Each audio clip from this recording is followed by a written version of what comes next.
नमस्कार दोस्तों, स्वागत है आपका फिर से हमारे चैनल रॉयल मैथ सॉल्यूशन में। कल तक हमने पढ़ा था त्रिकोणमिति सरसमीकाएं जो हमारे कुछ पर्सनल साथी थी जो कंप्लीट हो चुकी है। आज हम आरबीएससी लेवल की जो 10th क्लास में 8 प्रश्नावली है, ऊंचाई और दूरी, हाइट एंड डिस्टेंस, उसके बारे में हम चर्चा करेंगे और कुछ प्रश्न हल करेंगे। ठीक है, तो जो हमारे माध्यमिक शिक्षा बोर्ड ने इस साल 2021 में जो पाठ्यक्रम संशोधित किया है उसके आधार पर हम चल रहे हैं। तो इसमें ये प्रश्नावली दी हुई है विविध प्रश्नमाला 8 में, जो 8 प्रश्न उसकी विविध प्रश्नमाला 8 दी हुई है, तो उसके बारे में जानेंगे। जो ऊंचाई और दूरी होती है, हाइट एंड डिस्टेंस, प्रश्नावली का क्या नाम है? हाइट एंड डिस्टेंस, मतलब ऊंचाई और दूरी। ठीक है ना? तो ऊंचाई और दूरी के बारे में इसकी मोस्टली 3 चीज होती है, 3 चीजें हमें ध्यान में रखनी होती है। वो होती है, एक तो पहली चीज होती है जिसे कहते हैं दृष्टि रेखा, दृष्टि रेखा। दूसरी चीज होती है उसको हम कहते हैं उन्नयन कोण, उन्नयन, जैसे उन्नतांश कोण भी कहते हैं, उन्नतांश कोण। तीसरी चीज होती है इसकी जिसे कहते हैं अवनमन कोण। क्या कहते हैं? अवनमन कोण। ये 3 चीज आपको ध्यान में रखना है। इसमें प्रश्न बनते हैं आपके कैसे?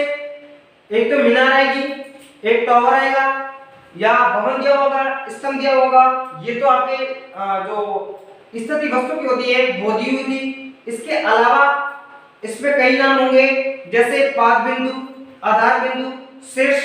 तो इन सभी के बारे में हम भी जानेंगे। ठीक है, तो जैसे मैं एक समकोण त्रिभुज बना रहा हूं, या फिर ये पहले हमने दृष्टि रेखा, उन्नयन कोण और अवनमन कोण ये लिखे हैं तीनों के बारे में पहले पढ़ लेते हैं। तो देखो दोस्तों, जैसे ये प्रेक्षक है, ये प्रेक्षक की क्या है? आंख है। ठीक है ना? प्रेक्षक की आंख, प्रेक्षक मतलब कौन होता है? देखने वाला। प्रेक्षक होता है देखने वाला। ये यहां से देख रहा है, ये इसकी आंख है। ठीक है, तो यहां से जो अगर सीधी रेखा में देखता है, ये किस रेखा में देखता है? सीधी रेखा में। ये होती है आपकी दृष्टि रेखा। क्या होती है? दृष्टि रेखा, दृष्टि रेखा।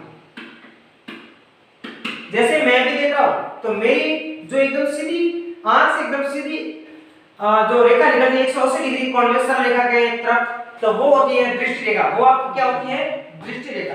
ठीक है, इसके बाद में उन्नयन कोण जो है, ठीक है, उन्नयन कोण क्या होता है कि जो दृष्टि रेखा होती है, दृष्टि रेखा से ऊपर की ओर, ये दृष्टि रेखा है, इससे प्रेक्षक जब ऊपर की ओर देखता है, जैसे मेरे सामने कोई मंजिल है बड़ी और मंजिल के ऊपर कोई लड़का खड़ा है, मैं उसे देख रहा हूं, तो मेरी नजर उसके ऊपर की ओर जाती है। जैसे यहाँ पर कोई वस्तु या चीज दिखाई दे रही है, आप सूर्य की तरफ देख रहे हो, आप सूर्य की तरफ देख रहे हो, तो आपकी आंख की जो स्थिति होती है, यहाँ से जो आंख की स्थिति इस तरफ चली जाती है, ऊपर की ओर। किधर चली जाती है? ऊपर की ओर। इस दृष्टि रेखा से किस तरफ चली जाती है? ऊपर की ओर। तो ये जो यहाँ पर कोण बनता है, ये वाला, इस कोण को क्या बोलते हैं? उन्नयन कोण। क्या बोलते हैं? उन्नयन कोण। हमेशा ध्यान रखना, उन्नयन कोण।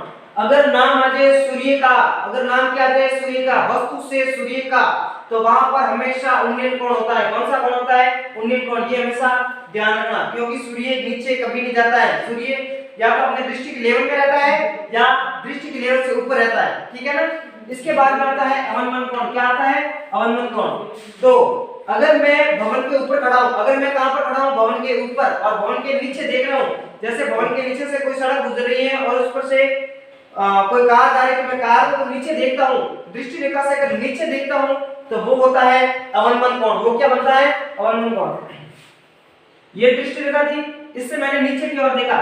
ठीक है, ये सतह थी यहाँ पर, ये क्या है? सतह, नीचे, और सतह पर मैंने नीचे देखा, यहाँ पर इस बिंदु पर देखा, तो ये जो आपका कोण बनता है वो बनता है कौन सा कोण? अवनमन कोण। कौन सा कोण बनता है? अवनमन कोण।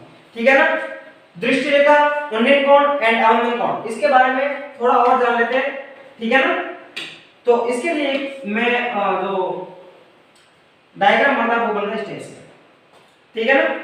यहां से जब ये दृष्टि रेखा मान लो, इसको क्या मान लो? दृष्टि रेखा, दृष्टि रेखा। ठीक है, दृष्टि रेखा जब ऊपर से नीचे की ओर देखता है, ऊपर से कहां देखता है? नीचे की ओर। ये दृष्टि रेखा मतलब प्रेक्षक कहां पर है? यहां पर खड़ा है। प्रेक्षक मतलब देखने वाला यहां खड़ा है। ये यहां से इसकी दृष्टि रेखा है, इससे नीचे की ओर देख रहा है। कहां देख रहा है? नीचे की ओर। तो ये जो कोण बनता है वो बनता है अवनमन कोण। ठीक है ना? अब स्थिति ये हो जाती है कि आपकी दृष्टि रेखा ये हो, दृष्टि रेखा क्या हो? ये, एंड प्रेक्षक जो है वो यहाँ खड़ा है और प्रेक्षक यहाँ से ऊपर की ओर देखता है, तो ये आपकी क्या बन जाता है? उन्नयन कोण। क्या बन जाता है? उन्नयन कोण। जब ऐसी स्थिति कहीं पर आपको होती है क्वेश्चन में, ऐसी स्थिति होती है, इस तरफ का आपका डायग्राम बन जाता है, तो आपके उन्नयन कोण और अवनमन कोण दोनों क्या होंगे? बराबर, हमेशा क्या होंगे? बराबर। अगर आपके अवनमन कोण यहाँ पर 30 डिग्री बनना है तो उन्नयन कोण भी कितना होगा? 30 डिग्री। यहाँ पे उन्नयन कोण आपके 30 डिग्री है तो अवनमन कोण भी कितना होगा? 30 डिग्री। ऐसा इसलिए होता है क्योंकि दृष्टि रेखा एक सरल रेखा होती है। दृष्टि रेखा कैसी होती है? सरल रेखा। ये कैसी है? सरल रेखा। और ये दृष्टि रेखा है तो ये भी कैसी होगी? एक सरल रेखा। ठीक है ना? दोनों दृष्टि रेखा, ये भी सरल रेखा बन गई, ये भी सरल रेखा बन गई। दोनों के बीच में अंतर क्या रहेगा? समान। सरल रेखा हमेशा टेढ़ी मतलब टेढ़ी मेढ़ी नहीं होती, हमेशा क्या होती है? सीधी होती है। तो ये भी सीधी है, ये भी सीधी है, मतलब ये दोनों रेखाएं कैसी हो जाती है? समांतर रेखा है। कैसी? समांतर रेखा। तो समांतर रेखाएं होती है वो क्या होती है? कभी आपस में टकराती नहीं है, कभी आपस में प्रतिच्छेद नहीं करती है। तो जब दो दो समांतर रेखाओं के बीच में एक प्रतिच्छेदी रेखा काटती है, दो समांतर रेखाओं को एक प्रतिच्छेदी रेखा काटती है, तो उसके जो अंदर ये वाले कोण बनते हैं उन्हें कहते हैं अंत एकांतर कोण। क्या कहते हैं? अंत एकांतर कोण। और वो हमेशा क्या होते हैं? बराबर। इसी नियम से इसके जो अवनमन और उन्नयन जो कोण होते हैं वो दोनों क्या होते हैं? बराबर। ठीक है ना? इससे आगे चलते हैं क्वेश्चन में। आपके जो आएंगे, एक तो आएगी मीनार, नाम आएंगे वो बता देता हूं मैं। मीनार, स्तंभ, भवन, टावर, ये चीजें होती है ना। अगर आपको कोई पूछ ले कि एक मीनार और एक स्तंभ, एक मीनार और एक भवन, ठीक है ना, तो हमेशा ध्यान रखना जो मीनार होगा डायग्राम बनाते समय, मीनार होगा वो स्तंभ और भवन से हमेशा बड़ी होगी। मीनार जो है वो स्तंभ और भवन से हमेशा क्या होती है? बड़ी।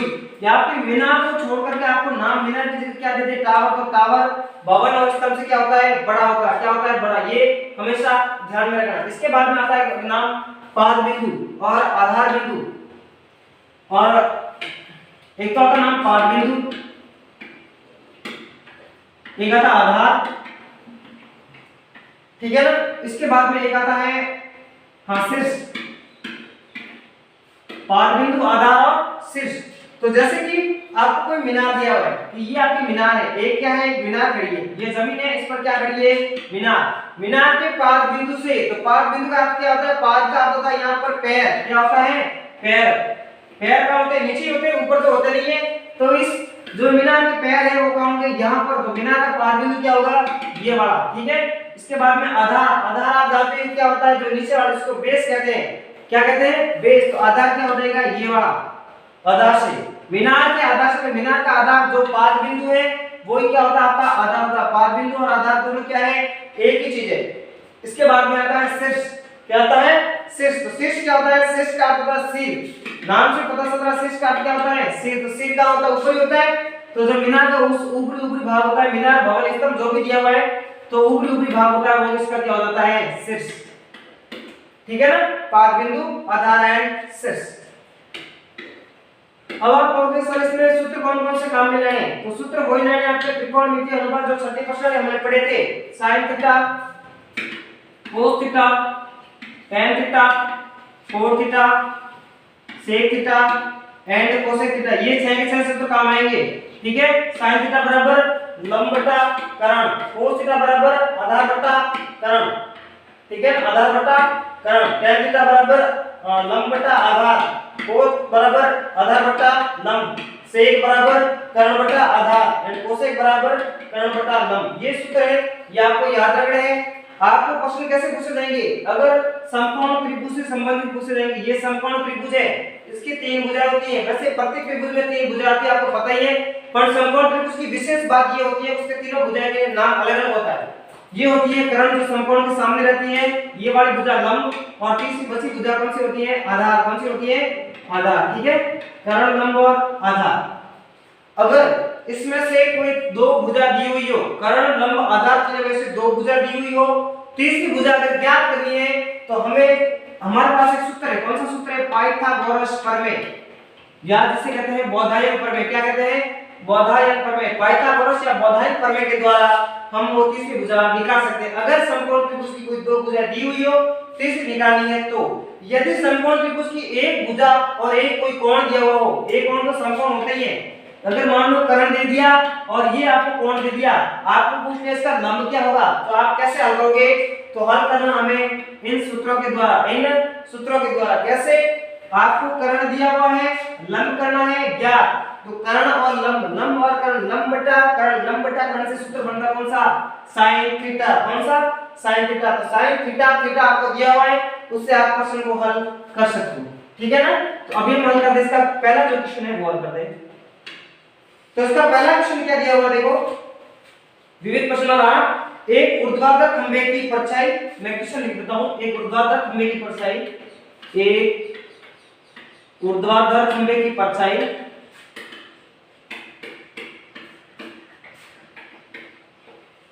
एक ऊर्ध्वाधर खंभे की परछाई खंभे की ऊंचाई के बराबर है, खंभे की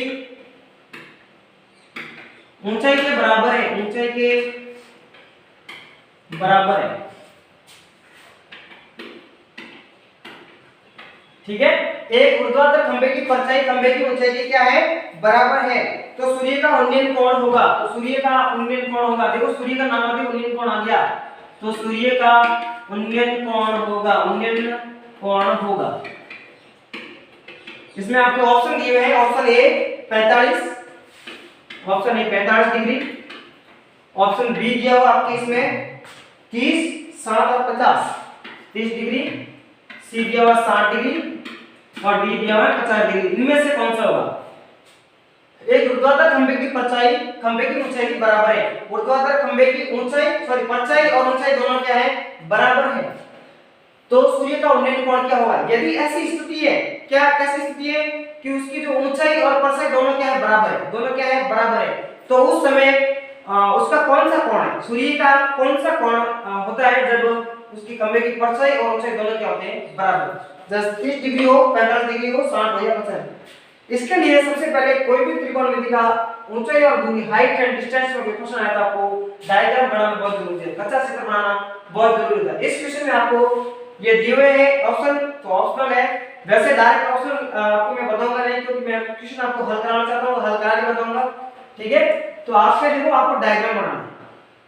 सबसे पहले ये मैंने क्या बना दिया, खंभा, क्या बना दिया, खंभा आपको बनाना है, ये खंभा बना दिया, ये खंभे की क्या है, परछाई बना दी मैंने, क्या बना दी, परछाई, ठीक है। अब सूर्य का उन्नयन कोण है, तो उन्नयन कोण कहां से बनेगा, यहां से ऊपर की ओर, यहां से कहां से बनेगा, ऊपर की ओर। तो ये आपको बन जाता है समकोण त्रिभुज, कैसे क्या बन जाता है, एक समकोण त्रिभुज। यहां पर समकोण बना दो, यहां पर सूर्य का कोण अपने को लाना है, तो कोण कितना मान लो थीटा, क्योंकि उन्नयन कोण है, उन्नयन कोण दृष्टि रेखा से ऊपर की ओर बढ़ता है, क्या बनता है, दृष्टि रेखा से ऊपर की ओर, ठीक है ना। अब ये जो इसकी ऊंचाई और परछाई दोनों क्या है, बराबर है, ऊंचाई और परछाई दोनों क्या है, बराबर। तो हम यहां हल करते हैं क्वेश्चन को, तो हल करते समय क्या लिखेंगे, मानना पड़ेगा, माना खंभे की ऊंचाई, खंभे की ऊंचाई, तो खंभे की ऊंचाई हम मान लेते हैं x मीटर, क्या मान लेते हैं, x मीटर, कितनी मान ली, x मीटर। ये खंभे की ऊंचाई थी, हमने मान ली x मीटर, कितनी मान ली, x मीटर। जब खंभे की ऊंचाई x मीटर है, तो खंभे की परछाई भी कितनी होगी, x मीटर, क्योंकि ऊंचाई और परछाई दोनों क्या है, बराबर है। क्वेश्चन में दिया हुआ है खंभे की परछाई एंड खंभे की ऊंचाई दोनों क्या है, बराबर है, दोनों कैसे है, बराबर। तो हमें लिखना है, तो परछाई, तो परछाई बराबर कितना होगा, x मीटर, परछाई कितनी होगी, x मीटर, ठीक है। हमें थीटा लेना है, ये हमने लिख दिया x मीटर, ठीक है ना। अब देखो यहाँ पर समकोण त्रिभुज है और समकोण बना हुआ है, समकोण के सामने वाली ये तो भुजा होगी कर्ण, ये तो कौन सी होगी, कर्ण, पीछे कौन सी, लंब और आधार, लंब और आधार, सूत्र कौन सा बनेगा, देखो लंब और आधार है, तो लंब बट्टे आधार लिखो, लंब बट्टे आधार से सूत्र बनता है tan थीटा, कौन सा सूत्र बनता है, tan थीटा। तो हम लिख दें यहाँ पर tan थीटा, कितना लिखा, tan थीटा। अब tan थीटा है, अब देखो x बटे x, तो अपने को क्या लिखना है, tan थीटा बराबर में x बटे x, क्योंकि अपने लंब भी x है और आधार भी x, तो x से x कट गया, x का भाग x में गया कितनी बार, एक बार। tan थीटा बराबर कितना आया, 1, कितना आया, 1। हमें थीटा का मान चाहिए, 1 से हमें क्या मतलब, तो देखो tan थीटा में आप सारणी में देखो, आपको सारणी याद हो तो आप सीधे बता सकते हो कि tan थीटा का ऐसा कौन सा मान है जो 1 है, tan थीटा का ऐसा कौन सा मान है जो 1 है। तो मैं आपको देखो बता दूं कि tan थीटा में 0 degree, 30 degree, 45 degree, 60 degree, 90 degree, ये आपको क्वेश्चन में कहीं लिखना नहीं है, मैं आपको आसानी के लिए बता रहा हूं, ठीक है ना। ये अपने सारणी बनी होती है, उस सारणी में त्रिकोणमिति में जब अनुपात tan थीटा की बात आती है, तो tan थीटा में 0 डिग्री का मान होता है 0, 30 डिग्री का मान होता है 1/√3, 45 का मान होता है 1, 60 का मान होता है √3 और इसका मान होता है अनंत अपरिभाषित। ठीक है ना, 0, 1/√3, 1, √3 और अनंत। तो अब tan थीटा बराबर कितना दिया आपने 1, और देखो इसमें देखो कि tan थीटा का कौन सा मान 1 है, तो tan थीटा का कौन सा मान 1 है 45 डिग्री का। tan थीटा का कौन सा मान 1 है 45 डिग्री। मतलब अपने जो क्वेश्चन में ऑप्शन जो दिए हुए हैं इसमें से कौन सा ऑप्शन सही होगा, option number A, option number A, option ए क्या होगा अपने सही होगा, ये वाला ऑप्शन है राइट होगा। तो tan 45 बराबर कितना होता है 1, tan 45 बराबर कितना होता है, ठीक है ना। तो इस तरह से आप क्वेश्चन को हल कर सकते हो। चलते हैं इसका दूसरा क्वेश्चन। आज हम 5 क्वेश्चन हल करेंगे, उससे आगे भी हल करेंगे कल, ठीक है ना। तो इसका दूसरा प्रश्न दिया हुआ है कि यदि एक मीनार के पाद बिंदु से, यदि एक मीनार के पाद बिंदु से 100 मीटर दूर उसके शिखर का उन्नयन कोण 60 डिग्री है। यदि एक मीनार के पाद बिंदु से, एक मीनार है उसके पाद बिंदु से, मैं डायग्राम डायरेक्ट बनाता हूं, अगर क्वेश्चन लिखूंगा तो ज्यादा टाइम हो जाएगा। और आपके देखो दिया हुआ क्वेश्चन, आप क्वेश्चन की किताब में देख सकते हो। तो यदि एक मीनार के पाद बिंदु से, मैंने बना दी मीनार, और इस मीनार के पाद बिंदु मतलब पाद बिंदु का होगा यहां पर होगा नीचे, पाद बिंदु से 100 मीटर की दूरी से, ये पाद बिंदु है और इस पाद बिंदु से कितनी दूरी 100 मीटर दूरी, ये कितनी है 100 मीटर, ठीक है। मीनार के पाद बिंदु 100 मीटर दूरी। आगे है उसके शिखर का उन्नयन कोण 60 डिग्री है।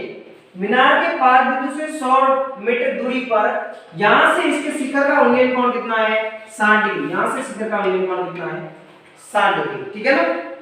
तो मीनार की ऊंचाई बतानी है, ये मीनार की आपको ऊंचाई बतानी है कि मीनार की ऊंचाई कितनी है। मीनार की ऊंचाई मान लो x मीटर, क्या मान लिया हमने x मीटर। इसमें भी आपको ऑप्शन दिए हुए हैं 100√3 मीटर, ये जो ऑप्शन है वो दिया हुआ है 100√3 मीटर। बी जो आपके ऑप्शन है वो दिया हुआ है 100/√3, 100/√3 मीटर। ऑप्शन सी जो है वो दिया हुआ आपके 50√3, 50√3 मीटर। आगे जो डी ऑप्शन दिया हुआ है वो आपके दिया हुआ है 200/√3, 200/√3 मीटर, ठीक है ना।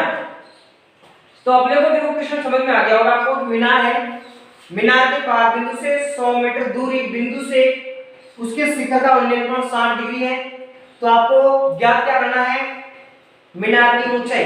मीनार की ऊंचाई 100√3 मीटर होगी, 100/√3 मीटर होगी, 50/3 मीटर होगी कि 200/√3 मीटर होगी। तो अभी हम करते हैं, देखो सबसे पहले समकोण त्रिभुज है, आपको क्वेश्चन हल करना है क्वेश्चन के तरीके से। तो हल करते वक्त आपने सबसे पहले x माना है, तो आपको लिखना है माना मीनार की ऊंचाई, मीनार की ऊंचाई बराबर x मीटर। कितना माना है x मीटर। अब देखो ये अपने क्या होता है, समकोण के सामने वाली भुजा कर्ण, ये होगी कर्ण, ये लंब थीटा के सामने वाली भुजा, और ये बच जाता आधा। तो लंब और आधा है। मोस्टली आपको इस जो क्वेश्चन है उसमें कर्ण मतलब tan से संबंधित क्वेश्चन मिलेंगे आपको। तो लंब बटा आधा, लंब बटा आधा, सूत्र क्या आता है tan थीटा। लंब बटा आधा बराबर क्या आता है tan थीटा, ठीक है ना। tan का tan लिख देंगे, थीटा कितना दिया हुआ है आपने 60 डिग्री, कोण कितना दिया हुआ है 60 डिग्री। तो tan 60 डिग्री बराबर लंब बटा आधा है, लंब x दिया हुआ है, आधा दिया हुआ 100, तो x/100, x/, ठीक है ना। अब tan 60 का मान कितना होता है, आपको देखो सारणी याद करनी पड़ेगी। tan 60 का मान का √3 लिख दिया, x/100, x/100। हमें मान किसका लाना है x का, क्योंकि x क्या है इसमें दीवार सॉरी मीनार की ऊंचाई, और मीनार की ऊंचाई हमें ज्ञात करनी, ठीक है ना। तो x को इधर रखे, 100 का क्या कर देते हैं हम पक्षांतर, x और 100 का क्या हो रहा है भाग हो रहा है, तो भाग से पक्षांतर करेंगे तो किस पे जाएगा 100 गुणा में, तो x बराबर क्या हो जाएगा 100√3 मीटर, 100√3। तो इसका कौन सा ऑप्शन सही होगा, इसका सही होगा option A, option A 100√3 metre, ठीक है। साथ ही इसका अगला क्वेश्चन 315 मीटर लंबी एक सीढ़ी, ठीक है ना। 15 मीटर लंबी एक सीढ़ी एक ऊर्ध्वाधर दीवार के शिखर तक पहुंचती है। यदि सीढ़ी दीवार के साथ 60 डिग्री का कोण बनाती है तो दीवार की ऊंचाई है। एक 15 मीटर की लंबी सीढ़ी है, 15 मीटर लंबी सीढ़ी है जो दीवार के साथ पड़ी है, दीवार के शिखर तक पहुंचती है। मान लो ये दीवार है, ये क्या है दीवार है, ठीक है। यहां से मैंने ये सीढ़ी खड़ी कर दी यहां पर दीवार पर, दीवार पे ऐसे खड़ी करते हैं ना,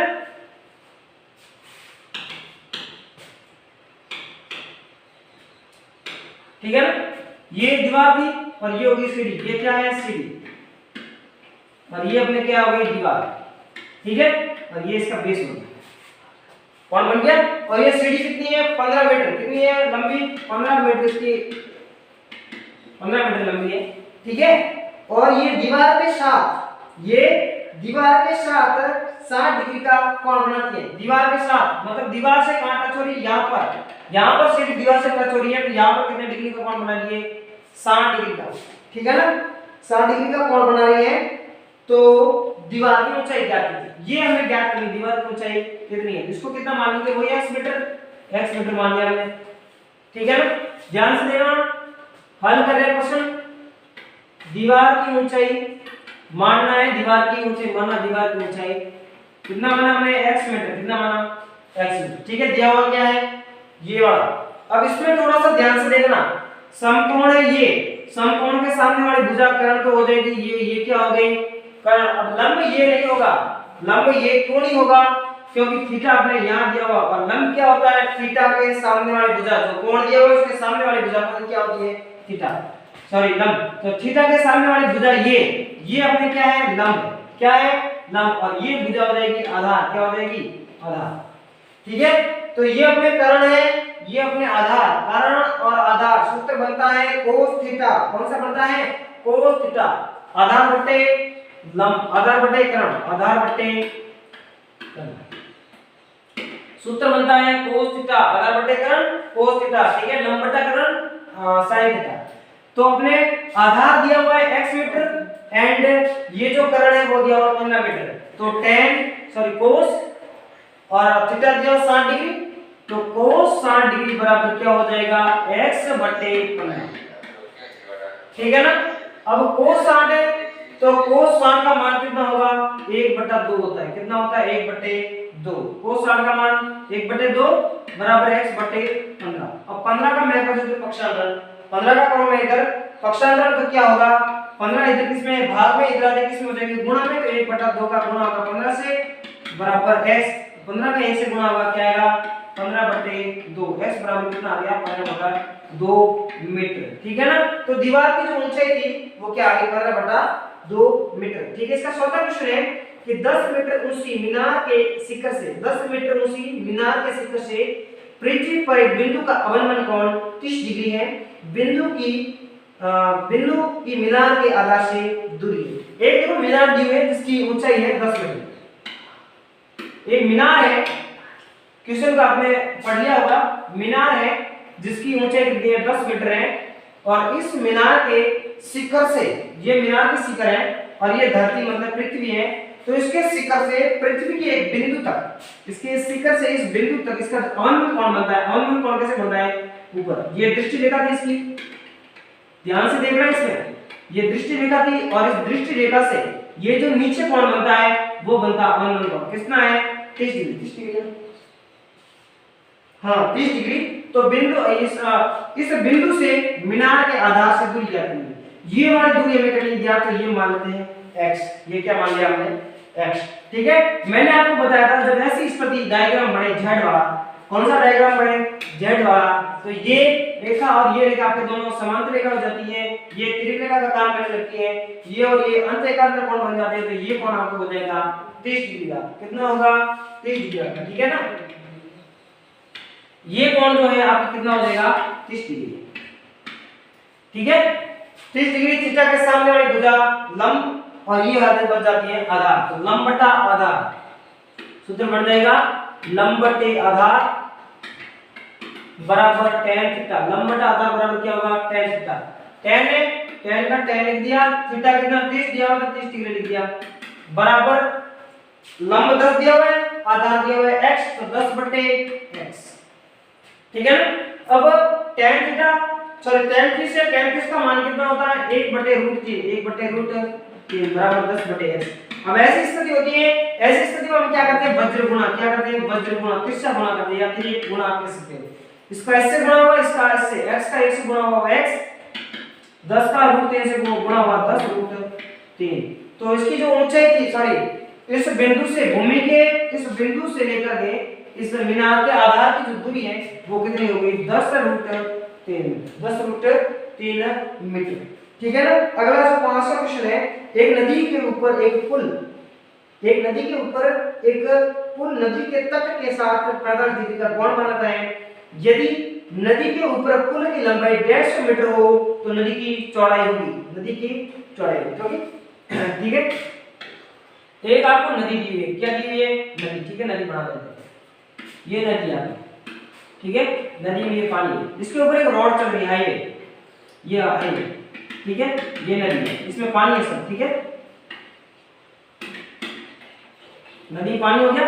अब क्या है कि ये जो हाईवे चल रहा है, ये जो सड़क है वो इस नदी के तट के साथ में कितने डिग्री का कोण बनाता है 45, कितने डिग्री का कोण बनाता है 45 डिग्री का, ठीक है ना।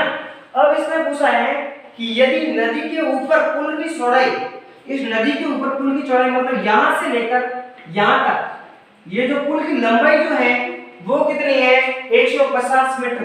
पुल की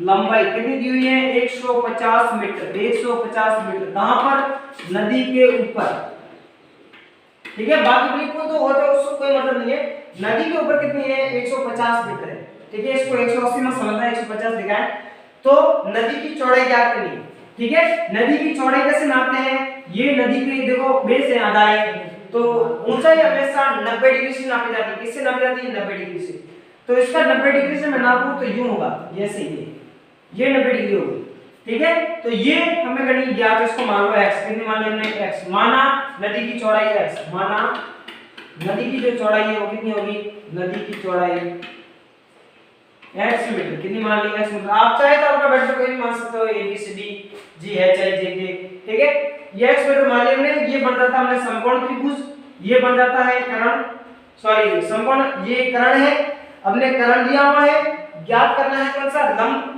तो लंब बटे कर्ण, लंब बटा कर्ण, सूत्र बनता है लंब बटा कर्ण में sin थीटा, कौन सा बनता है sin थीटा, तो sin का तो sin आ जाएगा, थीटा पे दिया 45 डिग्री, ठीक है ना।